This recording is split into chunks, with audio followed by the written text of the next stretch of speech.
खाटू श्याम के चमत्कार की कहानी। खाटू श्याम का संबंध महाभारत काल से है। ऐसा माना जाता है खाटू श्याम पांडु के पुत्र, भीम के पौत्र। ऐसा माना जाता है खाटू श्याम को श्री कृष्ण ने वरदान दिया था कि वे कलयुग में अपने नाम से जाने जाएंगे। एक समय की बात है जब लक्षागृह की घटना के बाद पांडु वन भटक रहे थे। उस समय उनकी मुलाकात हिडिंबा नामक राक्षसी से होती है। वह भीम से विवाह करना चाहती थी। भीम की माता कुंती की आज्ञा से भीम और हिडिंबा का विवाह हुआ। उनको घटोत्कच नामक पुत्र हुआ। घटोत्कच से बर्बरिक का जन्म हुआ और अपने पिता से भी शक्तिशाली था। बर्बरिक देवी का बहुत बड़ा भक्त था। देवी के वरदान से बर्बरिक को 3 दिव्य बाण की प्राप्ति हुई, जो बाण अपने लक्ष्य को भेद कर वापस लौट आते थे।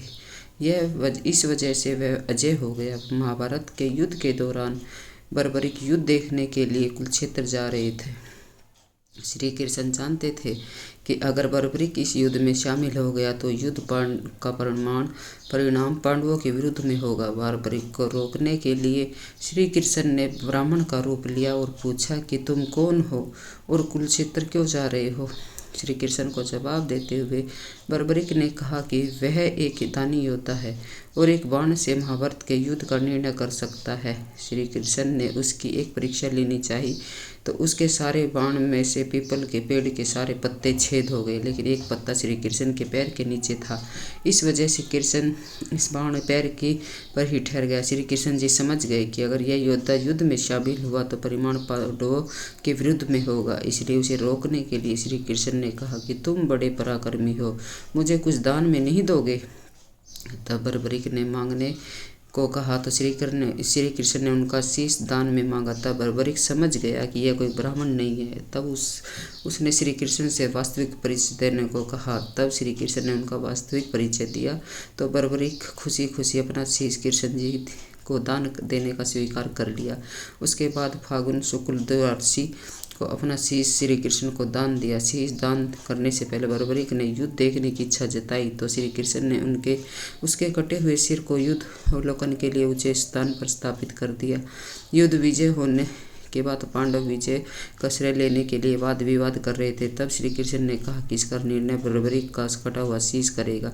तब बर्बरिक के कटे हुए शीश ने बताया कि युद्ध में श्री कृष्ण का सुदर्शन चल रहा था।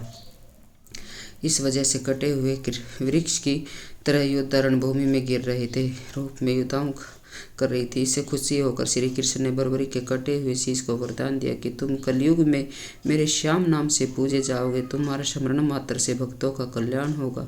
15 में श्याम बाबा खाटू श्याम स्थित श्याम कुंड में प्रकट हुए।